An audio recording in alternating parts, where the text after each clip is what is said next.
നമസ്കാരം, ഞാൻ മനോജ് നെടിയക്കൽ. ഇന്നത്തെ വിപണി വിശേഷത്തിലേക്ക് എല്ലാവർക്കും സ്വാഗതം. നാളികേര വിളവെടുപ്പ് വേഗത്തിലാക്കാൻ ശ്രമം. കൊപ്ര വില കുറഞ്ഞു, റബ്ബറിന് നേട്ടം. ക്രൂഡ് ഓയിൽ വിലയിലെ ഉണർവും വിനിമയ വിപണിയിൽ ജപ്പാനീസ് നാണയത്തിന് നേരിട്ട തളർച്ചയും വിദേശ നിക്ഷേപകരെ റബ്ബറിലേക്ക് അടുപ്പിച്ചു. ജപ്പാൻ എക്സ്ചേഞ്ചിൽ റബ്ബർ കിലോ 355 യെന്നായി ഉയർന്നു. ബാങ്കോക്കിൽ ഷീറ്റ് വില കിലോ 200 രൂപയായി.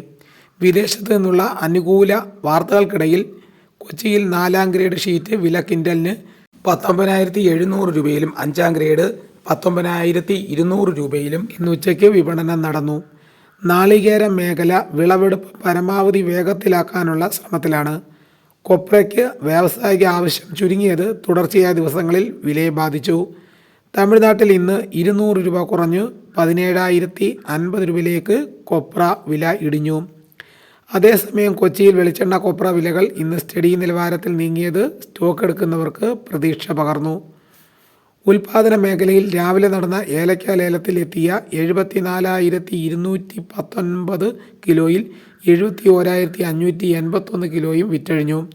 രാജ്യത്തിൻ്റെ വിവിധ ഭാഗങ്ങളിൽ നിന്നും ഏലത്തിന് അന്വേഷണങ്ങളുണ്ട്. കയറ്റുമതിക്കാർ ഉൽപ്പന്നത്തിൽ പിടിമുറുക്കിയതോടെ വലിപ്പം കൂടിയ ഇനങ്ങൾ കിലോ 2,964 രൂപയിലും ശരാശരി ഇനങ്ങൾ 2,435 രൂപയിലും ഇടപാടുകൾ നടന്നു. അപ്പോൾ നമ്മുടെ റബ്ബറിന് ഡിമാൻഡ് വർദ്ധിച്ചിട്ടുണ്ട്. ഓരോ ദിവസം വില കൂടിക്കൊണ്ടിരിക്കുന്നതായിട്ടാണ് നമ്മൾ കണ്ടുകൊണ്ടിരിക്കുന്നത്.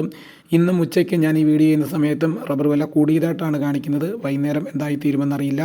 ഇതോടുകൂടി വീഡിയോയുടെ പൂർണ്ണമാകുന്നു. എല്ലാവരും ഇതിലേക്ക് സപ്പോർട്ട് ചെയ്യണം. ആദ്യമായിട്ടാണ് ഈ ചാനൽ കാണുന്നതെങ്കിൽ സബ്സ്ക്രൈബ് ചെയ്യാൻ മറക്കരുത്. നിങ്ങളുടെ അഭിപ്രായങ്ങൾ കമൻറ്റായിട്ട് രേഖപ്പെടുത്തണം. ഈ വീഡിയോ എല്ലാവർക്കും ഒന്ന് ഷെയർ ചെയ്ത് കൊടുക്കണം. മറ്റൊരു വീഡിയോ ആയിട്ട് ഉടനെ എത്താം. എല്ലാവർക്കും എൻ്റെ നന്ദി.